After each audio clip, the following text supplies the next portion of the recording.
Good morning, Metro. I hope you guys had a great weekend and happy Monday. We're moving into the holiday weekend, and I'm sure you guys have got great plans going on. This morning, we're doing our Monday morning motivational, and I've got with me our own Lari Averbeck. And a lot of you may know Lori. She's bouncing around the offices. She's out there doing videos and promoting her business, and she has going to let me interview her this morning on what she's been doing and give you guys some insight on some of the tools and systems that you may or may not be using. So, welcome and thank you, Lori. You Uh, are so welcome. so the first question is, I see you out there on Facebook pretty much every day. Instagram, you're posting. Uh, how are you currently using AI tools to improve your productivity and marketing to yourself as an agent? Well, I tell you, now that I'm using the AI, I don't know if I could survive without it. I think the first thing to keep in mind with the AI is the authenticity of it. So usually when I do a post or anything I do with AI, I'm going to do it like in AI about 3 times because I'm going to keep fine tuning it. I hate it when I look at listing descriptions or anything and they read like a Shakespearean novel and they're so long that I'm like, forget it. I'm looking for the parentheses with how old the roof is. So I really try really hard to make sure that the things that I put out there are really authentic to me and they don't sound like, a canned presentation. It's been so helpful to me. I have to say, I'm embarrassed to let you know that when I've had listings, maybe because they've always sold so quickly, not so much anymore, but that I've never done like a weekly update, really, like in writing, a formal weekly update. I would call my clients, etc. But now I'm having to do that. So I'm having to do things a little differently. And the AI makes it so much easier because the drudgery of having to sit and think through about how do I say this and what do I say with that, or, oh my God, it's the same old thing, or I have nothing to say. It's really hard, but what I do is I keep a little open tabs at the bottom of my computer, and anytime I do anything for that listing or anything comes up, I put it in there. And then at the end of the week or beginning of next week, when I say to AI, let's do our weekly marketing update for this address, they already know who we're talking to. They have a trail, and I just copy and paste what I've kind of loosely put into the draft email. And it turns out to be this beautiful weekly update email. And it's like, oh my God. So I use it to make me more professional and more productive for sure. And it just makes life so much easier for me because I don't have to sit and think through what I'm going to say and how I'm going to say it. Again, I might use it, I use how I built my bot that is my personality in AI.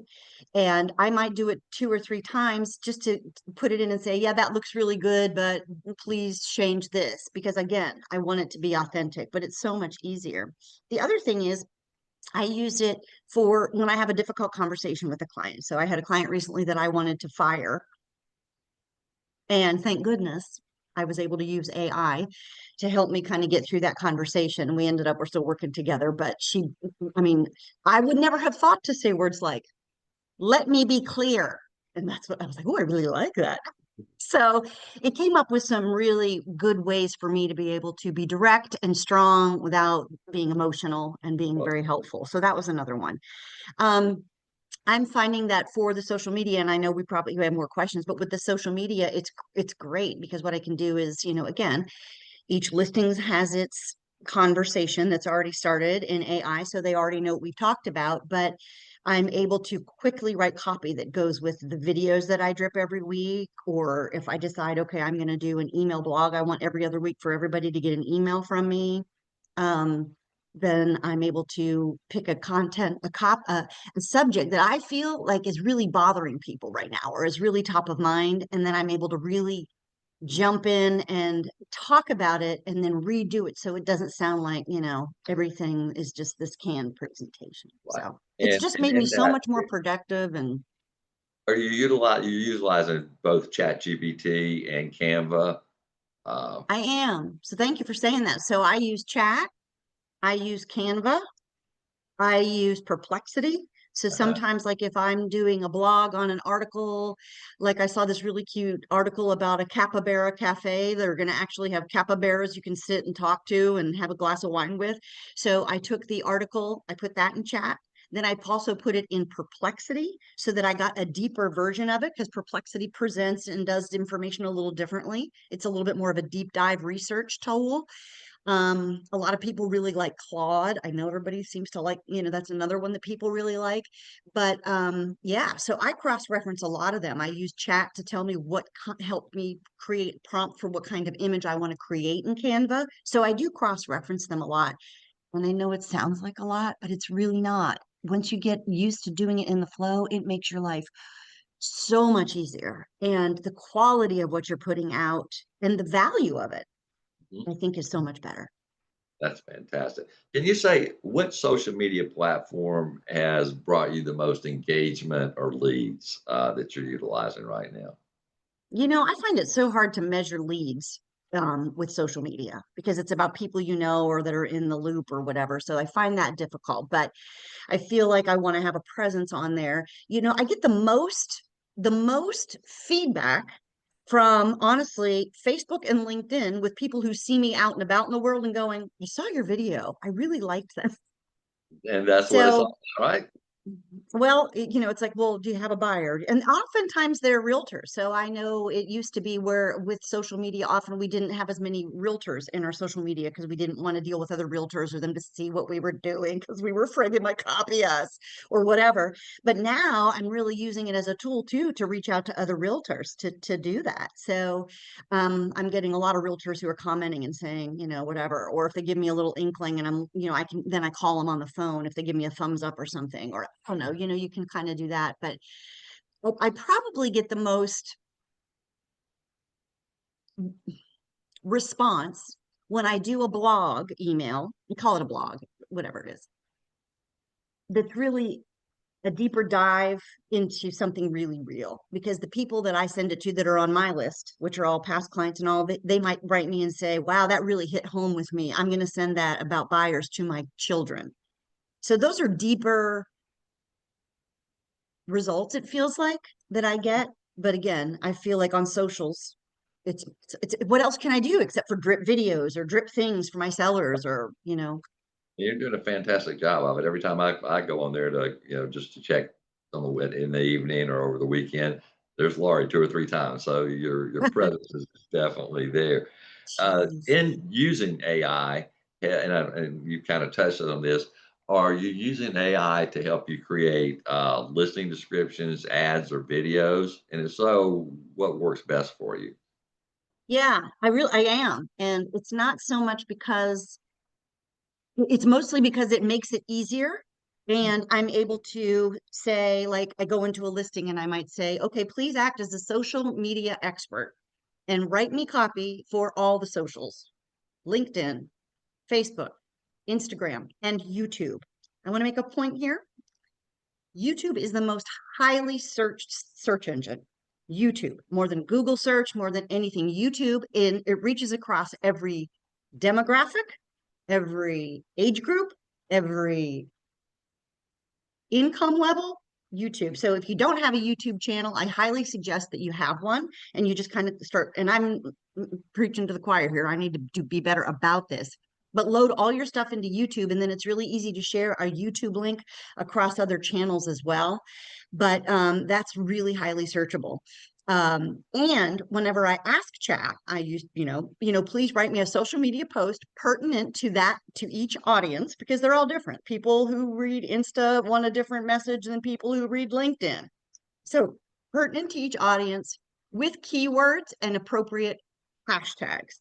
So whether or not a hashtag is really used or not, I want the ones that AI thinks for each media, it's going to do it.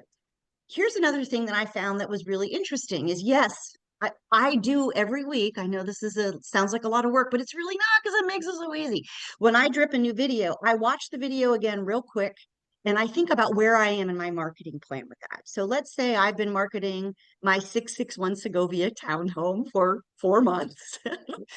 And I'm really struggling with it. And I think, you know what? Maybe I really want to start marketing this towards retirees. Let's see if it makes a difference if I market it really towards retirees. Let's try a different audience. Let's try a different approach. I can change that up so much and make that pretty fluid if I'm using the AI, because I can just say, let's focus this one on retirees. And I really want you to hit on this, this, and this. So it helps me be more fluid, more accurate. And again, when I said earlier, really narrow in on the audience, it tells me what hashtags, what words to use. So I find that that's really, really helpful. And I will say this too. I think that AI has really helped me be even more creative. Now, you guys, if you know me, I love sitting around and thinking up ideas and collaborating crazy. But, you know, like I did one the other day, and again, this is my personality, so you have to be true to yourself. But I was thinking about the condo laws, the new condo laws that are going into effect on July 1st. And I was like, this is so boring and horrible. I hate it so much. So I told Chat, I said, please, here's the information I want to include. And I did that on Perplexity and Chat. I asked them what's coming up for the new condo law. And then I put both of those into a conversation. And I said, please write this like I'm a 10-year-old. Please talk to me like I'm a 10-year-old. So the post in the blog that I was able to do, basically all the headlines were like, kind of like, let's talk like we're 10-year-olds, and it was so cute because the way they explained the condo laws and everything, it they were it was very kind. It wasn't didactic or, condescending, but it was so easy to read and you could tell that it was more fun. So again, it can make you more creative too if you get an idea with it, because I tell you, sometimes I think of things and then I put it into Chat or whatever, and I'm like, well, they did a really good job with that. That was a little embarrassing at first, but it's actually pretty good. So I find it really helps for me to dig a little deeper and be a little more authentic and to create some more fun, different copy that maybe somebody would actually want to read. That's fantastic. And I've got one last question for you. And we kind of went over this a little bit yesterday. If I gave you a luxury listing today, how would you use AI and social media to market it effectively? Well, if I give you this information, will you give me a luxury listing today? Well, let's hear what you got to say. Okay, so I would kind of really do what we've kind of talked about. Um, One of the things that I loved that I learned in when you take your class for your luxury designation, was one of the things they said was talk about the house as it is. They gave the example of a bunker that wouldn't sell. It was an actual bunker built into a mountain and they couldn't sell it, but they were trying to market it to the masses. When they finally marketed it as a bunker, they they sold it right away, because you only need one buyer, right? But you need the right buyer, and the right buyer needs to see that. So I try to think of that with all my listings, whether they're luxury or not luxury or whatever, is what is the winning difference of this house? What is it? And I usually ask the seller, what do you love about this house? So I can only imagine the guy who owned the bunker said something like, it is so quiet in here. It's really dark in here. It's cooler in here. So just to be creative no matter what listing you have, and be creative and try and find the winning difference of that property and really hit on that. And again, the AI is so helpful for that. You don't That's what I'm saying, is I don't know how I'm going to ever not, if the world blows up and I can't use AI, but really try to find the winning difference and have the AI really help you dig deeper into what the winning difference is of that house. Find that niche. And then they're so good about helping you with the hooks. Give me a really good hook, because we want to really catch somebody's attention. And then I would do what I usually do, which is I would do I would do a series of videos so that I had those to dribble in, and I could do what I normally do with that. The other thing I would probably do is say this type of house. So let's say it's like a mid-century modern house, like our birdcage, Eileen and my birdcage listing that we're working on right now. I would go in and say, where is the best place to advertise this? And I would go into Facebook groups that love mid-century modern, and I would start, interacting with that and creating posts and interactions with that.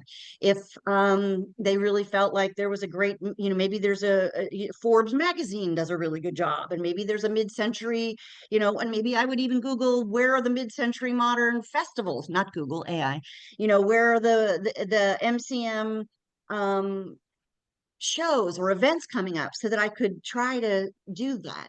So I would use it to do a little bit more research on the in-depth thing about what was so important about that house. Now, I know you guys are thinking, oh my God, it's not a special house. It's just a 3-bedroom, 2-bath ranch style house with a pool. What's so special about that?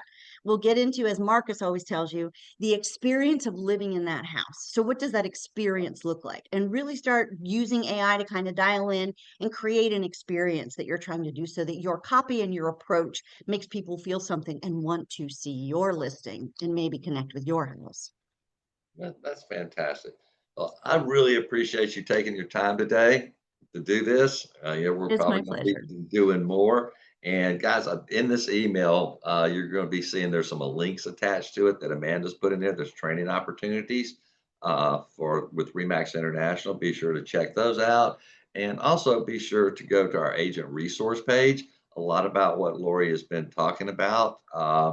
Is on that page. Marcus has set it up. It's got prompts there for you where you can just fill it in if you're trying to do a special message for sort of social media, buyer seller guides, those sorts of things. So if you'll take a chance to go there, it's a great tool for you. And be sure to check out the links on the training. And Lori, thank you so much. And we hope everybody has a great week. So appreciate your Happy time. 4th of July! Thank you. Bye. Bye.